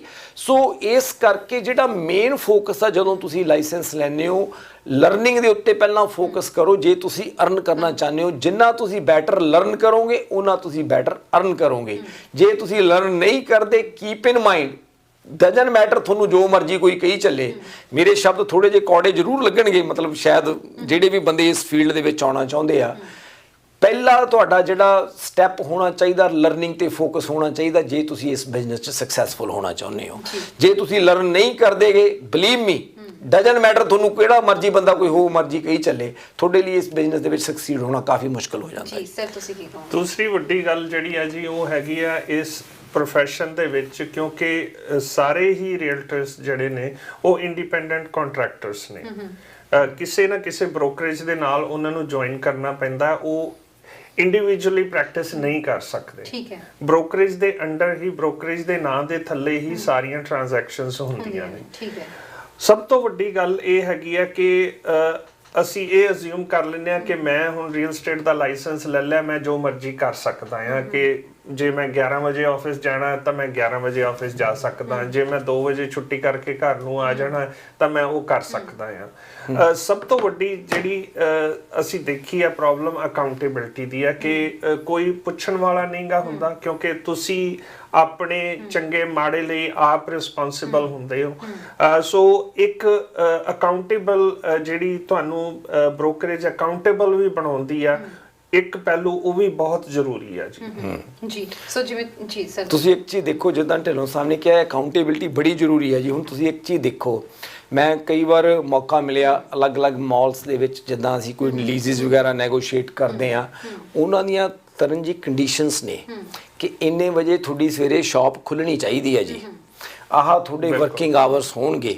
ਇਹ ਨਹੀਂ ਹੈ ਕਿ ਤੁਹਾਡਾ ਦਿਲ ਕੀਤਾ ਕਿ ਹਾਂ ਜੀ ਸਵੇਰੇ 10 ਵਜੇ ਖੁੱਲ ਰਿਹਾ ਕਿ ਤੁਸੀਂ ਕਹੋ ਮੈਂ ਤਾਂ ਆਪਣੀ ਮੇਰੀ ਦੁਕਾਨ ਹੈ ਜੀ, ਮੈਂ ਤਾਂ 12 ਵਜੇ ਖੋਲੂੰਗਾ। ਇਹੋ ਜਿਹਾ ਕੁਛ ਨਹੀਂ ਹੈ ਜੀ। ਹਰ ਬਿਜ਼ਨਸ ਦੀ ਕਿਤੇ ਨਾ ਕਿਤੇ ਕੋਈ ਨਾ ਕੋਈ ਅਕਾਊਂਟੇਬਿਲਿਟੀ ਹੈ ਜੀ। ਜਿਹੜੇ ਉਹ ਜਿੱਥੇ ਉਹ ਸਕਸੀਡ ਹੁੰਦੇ ਆ।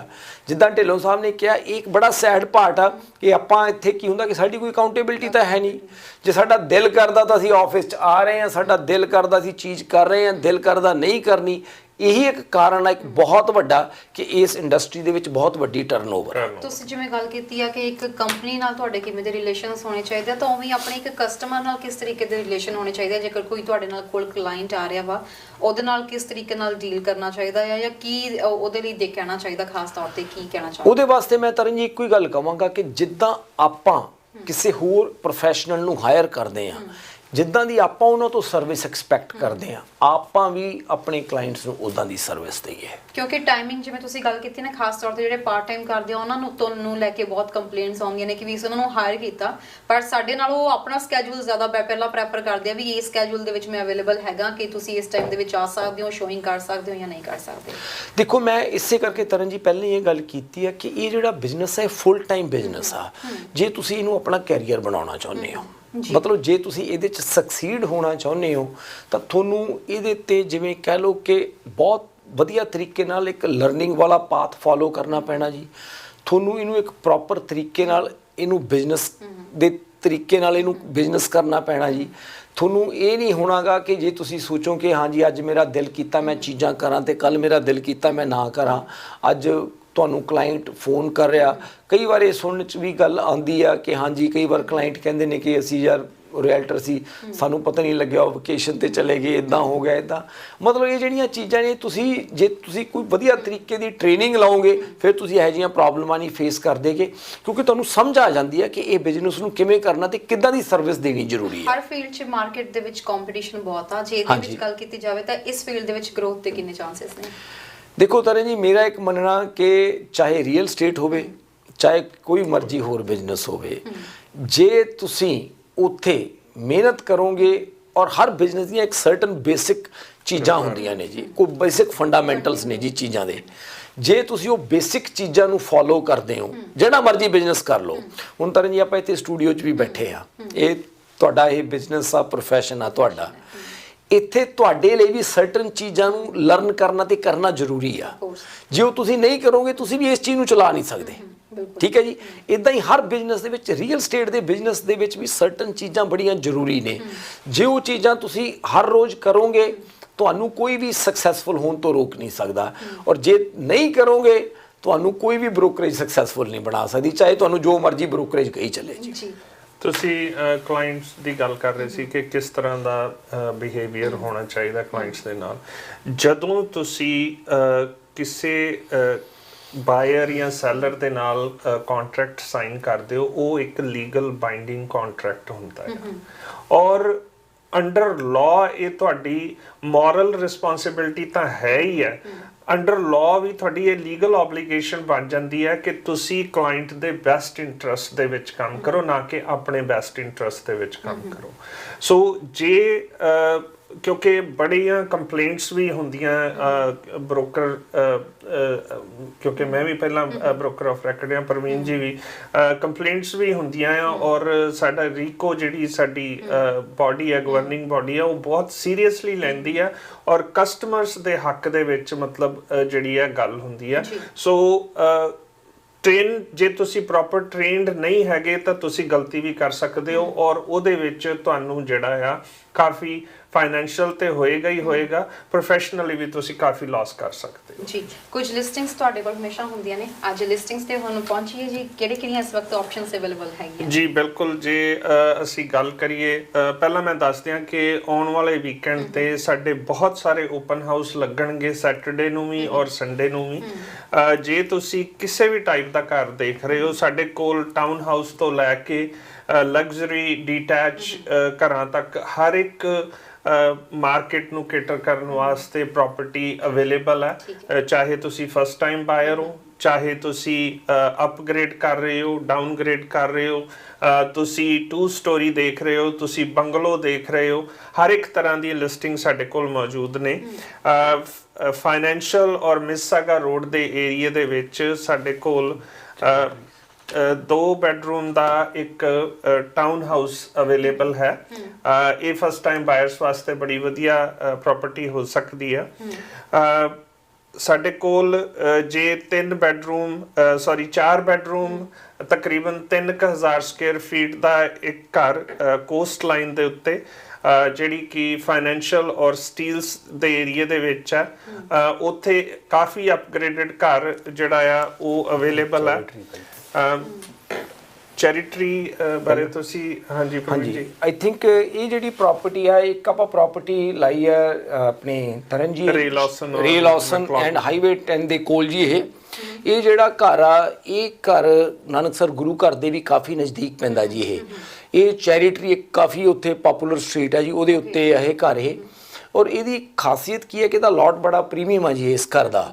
ਔਰ ਇਹਦੀ 2 ਬੈਡਰੂਮ ਦੀ ਲੀਗਲ ਬੇਸਮੈਂਟ ਅਪਾਰਟਮੈਂਟ ਬਣੀ ਹੋਈ ਹੈ ਜੀ ਇਸ ਘਰ ਦੀ।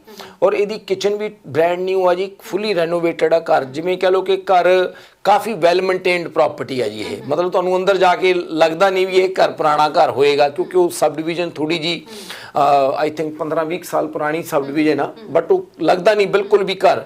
ਔਰ ਇਹ ਏਰੀਆ ਕਿਉਂਕਿ ਹਾਈਵੇ 10 ਕਾਫੀ ਨਜ਼ਦੀਕ ਆ, ਵਾਕ ਕਰਕੇ ਵੀ ਤੁਸੀਂ ਜਾ ਸਕਦੇ ਹੋ। ਹਾਈਵੇ 10 ਤੇ ਸਾਰੀ ਰਾਤ ਆਈ ਥਿੰਕ 3 ਵਜੇ ਤੱਕ ਮਾਰਨਿੰਗ ਤੱਕ ਬੱਸਾਂ ਚੱਲਦੀਆਂ ਨੇ। ਸਭ ਤੋਂ ਵੱਡੀ ਗੱਲ ਅੱਜ ਦੇ ਟਾਈਮ ਜੋ ਨਹੀਂ ਮਿਲਦੀ, ਪਾਰਕਿੰਗ ਸਪੇਸ ਵੀ ਮੈਨੂੰ ਲੱਗਦਾ ਇਹਦੇ ਵਿੱਚ ਕਾਫੀ ਜ਼ਿਆਦਾ ਹੋਏਗੀ ਇਹਦੇ 'ਚ। ਹਾਂਜੀ, ਇਹਦੇ 'ਚ ਪਾਰਕਿੰਗ ਸਪੇਸ, ਬਾਹਰ ਗੱਡੀਆਂ ਨੇ ਜਿਹੜੀਆਂ ਜੀ ਖੜ ਸਕਦੀਆਂ ਨੇ। ਔਰ ਦੂਜੀ ਗੱਲ ਹੈ ਕਿ 2 ਬੈਡਰੂਮ ਦੀ ਲੀਗਲ ਬੇਸਮੈਂਟ ਅਪਾਰਟਮੈਂਟ ਆਈ, ਤਾਂ ਕਿ ਜੇ ਤੁਸੀਂ ਰੈਂਟ ਤੇ ਵੀ ਕਰਨਾ ਚਾਹੁੰਦੇ ਹੋ ਤਾਂ ਤੁਹਾਨੂੰ ਸਿਟੀ ਦੀ ਵੀ ਕਿਸੇ ਤਰ੍ਹਾਂ ਦੀ ਕੋਈ ਹੈਡੇਕ ਨਹੀਂ ਹੈ ਇਸ ਘਰ ਬਾਰੇ। ਇੱਕ ਹੋਰ ਪ੍ਰਾਪਰਟੀ ਜਿਹੜੀ ਕਿ ਕੋਸਟ ਲਾਈਨ ਦੇ ਉੱਤੇ ਆ, ਇਹ ਗੋਲਫ ਕੋਰਸ ਦੇ ਉੱਤੇ ਸਟਰੀਟ ਹੈਗੀ ਆ ਜੀ। ਬਹੁਤ ਵਧੀਆ ਲੋਕੇਸ਼ਨ ਹੈ, ਫਾਈਨੈਂਸ਼ੀਅਲ ਔਰ ਸਟੀਲਸ ਦਾ ਏਰੀਆ। ਤਕਰੀਬਨ 3000 ਸਕੁਅਰ ਫੀਟ ਦੀ ਇਹ ਪ੍ਰਾਪਰਟੀ ਹੈ ਔਰ ਬਹੁਤ ਸਾਰੇ ਅਪਗ੍ਰੇਡਸ ਇਹਦੇ ਵਿੱਚ ਵੀ ਕੀਤੇ ਗਏ ਨੇ। ਅਗਲੀ ਪ੍ਰਾਪਰਟੀ ਪ੍ਰਵੀਨ ਜੀ ਫੇਅਰਮਾਉਂਟ, ਇਹਦੇ ਬਾਰੇ ਤੁਸੀਂ ਦੱਸੋ ਥੋੜਾ। ਇਹ ਜਿਹੜੀ ਫੇਅਰਮਾਉਂਟ ਤੇ ਪ੍ਰਾਪਰਟੀ ਲਾਈ ਹੈ ਜੀ ਅਸੀਂ, ਇਹ ਹੈਗੀ ਆ ਚਰਚਵਿਲ, ਇੱਕ ਛੋਟੀ ਜੀ ਕਮਿਊਨਿਟੀ ਹੈ ਜੀ ਚਰਚਵਿਲ ਐਂਡ ਸਟੀਲਸ ਦੇ ਕੋਲ। ਇੱਥੇ ਤਕਰੀਬਨ ਮੇਰੇ ਖਿਆਲ 50-55 ਘਰ ਨੇ ਸਾਰੇ ਬਣੇ ਹੋਏ ਜੀ। ਇੱਥੇ 50 ਫੁੱਟ 60 ਫੁੱਟ ਤੇ 70 ਫੁੱਟ ਦੇ ਲਾਟ ਨੇ ਜੀ ਇੱਥੇ। ਔਰ ਇਹ ਜਿਹੜਾ ਘਰ ਆ, ਇਹ ਤਕਰੀਬਨ ਆਪਣੇ 3200 ਸਕੁਅਰ ਫੀਟ ਦਾ ਘਰ ਹੈ ਜੀ। ਇਹਦੀ ਵੀ ਬੇਸਮੈਂਟ ਆ ਜਿਹੜੀ ਬਣੀ ਹੋਈ ਆ, ਕਿਉਂਕਿ ਇਸ ਏਰੀਆ ਦੇ ਵਿੱਚ ਘਰ ਬਹੁਤ ਘੱਟ ਆਉਂਦੇ ਆ ਜੀ, ਜਿਹੜਾ ਚਰਚਵਿਲ ਵਾਲੀ ਕਮਿਊਨਿਟੀ ਆ ਇਹ ਜੀ। ਮੇਰੇ ਦਰਸ਼ਕ ਨਾਲ ਦੇ ਨਾਲ ਜਿਹੜੀਆਂ ਪਿਕਚਰਸ ਦੇਖ ਸਕਦੇ ਆ ਘਰ ਦੀਆਂ, ਤੁਹਾਨੂੰ ਸ਼ੋਅ ਕਰ ਰਹੇ ਆ। ਬਾਕੀ ਤੁਸੀਂ ਦੱਸਿਆ ਕਿ ਓਪਨ ਹਾਊਸ ਇਹਨਾਂ ਤੇ ਲੱਗ ਰਿਹਾ ਵਾ। ਹਾਂਜੀ, ਇਹਨਾਂ ਸਾਰੀਆਂ ਤੇ ਨਹੀਂਗਾ ਜੀ, ਮਤਲਬ ਇਹ ਆਪਣੇ ਫੇਅਰਮਾਉਂਟ ਤੇ ਕੋਸਟ ਲਾਈਨ ਤੇ ਅਸੀਂ ਓਪਨ ਹਾਊਸ ਲਾ ਰਹੇ ਆ। ਬਾਕੀ ਜਿਹੜੀ ਮਾਊਂਟਨ ਰਿਜ ਤੇ ਚੈਰੀਟਰੀ ਵਾਲੀ ਪ੍ਰਾਪਰਟੀ ਦੱਸੀ ਆ, ਉਹਦੇ ਤੇ ਓਪਨ ਹਾਊਸ ਨਹੀਂ ਹੋਏਗਾ, ਪਰ ਉਹਦੇ ਤੇ ਤੁਸੀਂ ਸਾਨੂੰ ਕਾਲ ਕਰ ਸਕਦੇ ਹੋ। ਮਤਲਬ ਤੁਹਾਡੀ ਪ੍ਰਾਈਵੇਟ ਵਿਊਇੰਗ ਆ ਜਿਹੜੀ ਆਪਾਂ ਉੱਤੇ ਕਰਵਾ ਸਕਦੇ ਹਾਂ ਜੀ। ਔਰ ਫੇਅਰਮਾਉਂਟ ਵਾਲੀ ਜਿਹੜੀ ਪ੍ਰਾਪਰਟੀ ਆ, ਇਹਦੇ ਬਾਰੇ ਮੈਂ ਇੱਕ ਗੱਲ ਹੋਰ ਦੱਸਣੀ ਚਾਹਾਂਗਾ। ਇਹ ਆਲਮੋਸਟ ਲਾਈਕ ਅ ਗੇਟਡ ਕਮਿਊਨਿਟੀ ਹੈ। ਸਾਰੀ ਕਮਿਊਨਿਟੀ ਦੇ ਵਿੱਚ ਇੱਕੋ ਹੀ ਅੰਦਰ ਜਾਣ ਨੂੰ ਰਸਤਾ ਤੇ ਉਹੀ ਰਸਤਾ ਬਾਹਰ ਆਉਣ ਨੂੰ ਹੈਗਾ। ਸੋ ਇੱਕ ਤਰ੍ਹਾਂ ਨਾਲ ਇਹ ਗੇਟਡ ਕਮਿਊਨਿਟੀ ਵਰਗੀ ਹੈ। ਜੇ ਤੁਸੀਂ ਆਪਣੇ ਆਪ ਨੂੰ ਅਪਗ੍ਰੇਡ ਕਰਨਾ ਚਾਹੁੰਦੇ ਹੋ ਆਪਣੀ sub divisional regular sub division home ਤੋਂ ਇੱਕ ਵਧੀਆ ਕਮਿਊਨਿਟੀ ਦੇ ਵਿੱਚ, ਤਾਂ ਇਹ ਬਹੁਤ ਵਧੀਆ ਪ੍ਰਾਪਰਟੀ ਸਾਡੇ ਦਰਸ਼ਕਾਂ ਵਾਸਤੇ ਹੈਗੀ ਆ ਜੀ। ਬਿਲਕੁਲ। ਸੋ ਜਿਵੇਂ ਤੁਸੀਂ ਅੱਜ ਲਿਸਟਿੰਗਸ ਦੇ ਬਾਰੇ ਵਿੱਚ ਵੀ ਗੱਲਬਾਤ ਕੀਤੀ ਤੇ ਅੱਜ ਕਾਫੀ ਆਪਾਂ ਪ੍ਰੋਫੈਸ਼ਨਲੀ ਗੱਲਾਂ ਵੀ ਕੀਤੀਆਂ ਨੇ, ਤੁਹਾਡੇ ਪ੍ਰੋਫੈਸ਼ਨ ਨਾਲ ਜੁੜੀਆਂ ਹੋਈਆਂ। ਸੋ ਜਿਹੜੇ ਦਰਸ਼ਕ ਇਸ ਵਕਤ ਦੇਖ ਰਹੇ ਨੇ, ਸੁਣ ਰਹੇ ਨੇ, ਤੁਹਾਨੂੰ ਜੁਆਇਨ ਕਰਨਾ ਚਾਹੁੰਦਾ ਆ, ਤਾਂ ਕੀ ਕੋਈ ਆਬਲੀਗੇਸ਼ਨਸ ਹੈਗੇ ਨੇ, ਕੀ ਕਹਿਣਾ ਚਾਹੁੰਦੇ? ਉਹਦੇ 'ਚ ਇਹ ਤਰਨ ਜੀ ਕੋਈ ਆਬਲੀਗੇਸ਼ਨ ਨਹੀਂ ਹੈ, ਮਤਲਬ ਇਸ ਤਰ੍ਹਾਂ ਦਾ।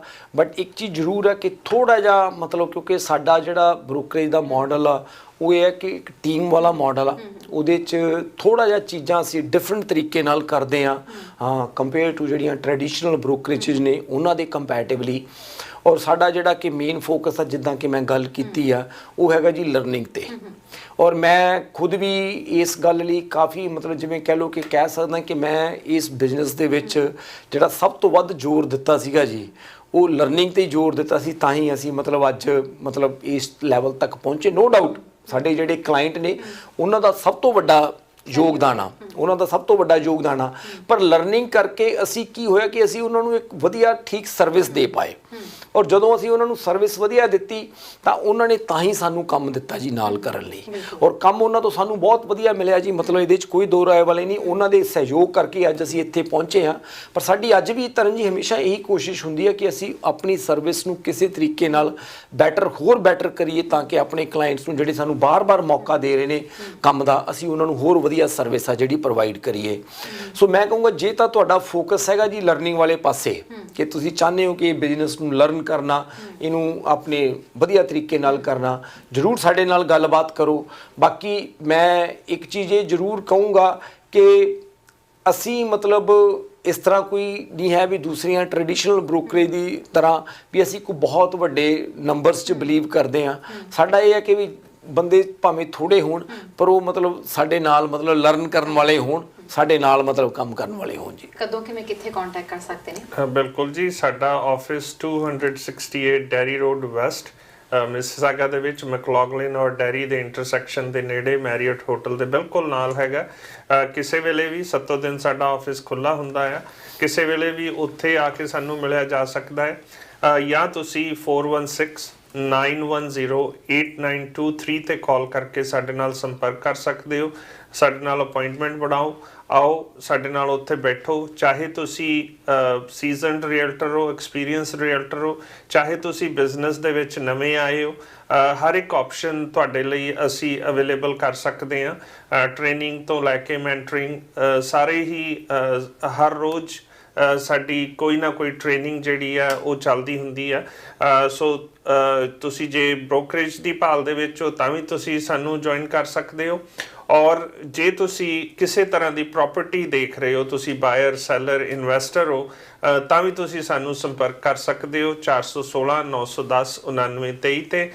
ਸਾਡੇ ਕੋਲ ਰੀਸੇਲ, ਪ੍ਰੀ ਕੰਸਟਰਕਸ਼ਨ, ਕਮਰਸ਼ੀਅਲ ਔਰ ਬਿਜ਼ਨਸ ਸੇਲ ਦੇ ਵਿੱਚ ਹਰ ਇੱਕ ਤਰ੍ਹਾਂ ਦੀਆਂ ਪ੍ਰਾਪਰਟੀਆਂ ਅਵੇਲੇਬਲ ਨੇ, ਸੰਪਰਕ ਕਰ ਸਕਦੇ ਹੋ ਸਾਡੇ ਨਾਲ। Thank you so much sir ਸਾਡੇ ਪ੍ਰੋਗਰਾਮ ਚ ਆਉਣ ਲਈ ਤੇ ਜਾਣਕਾਰੀ ਸਾਂਝੀ ਕਰਨ ਲਈ। ਬਹੁਤ ਬਹੁਤ ਧੰਨਵਾਦ ਜੀ। ਸੋ ਦੋਸਤੋ, ਇਸੇ ਸਾਡਾ program open house with team Arora. ਜੇਕਰ ਕੋਈ ਵੀ ਰੀਅਲ ਏਸਟੇਟ ਸੰਬੰਧੀ ਸਰਵਿਸਿਜ਼ ਚਾਹੀਦੀਆਂ ਨੇ ਜਾਂ ਤੁਸੀਂ ਕੁਝ ਵੀ ਗੱਲਬਾਤ ਕਰਨਾ ਚਾਹੁੰਦੇ ਹੋ, ਤੁਸੀਂ ਟੀਮ ਅਰੋੜਾ ਨੂੰ ਕੰਟੈਕਟ ਕਰ ਸਕਦੇ ਹੋ। ਡਿਟੇਲਸ ਤੁਹਾਡੇ ਸਾਹਮਣੇ ਨੇ ਜੀ। ਇਸ ਦੇ ਨਾਲ ਫਿਲਹਾਲ ਦਿਓ ਇਜਾਜ਼ਤ। ਦੇਖਦੇ ਰਹੋ ਹਮਦਰਦ ਟੀਵੀ। ਸਤਿ ਸ਼੍ਰੀ ਅਕਾਲ।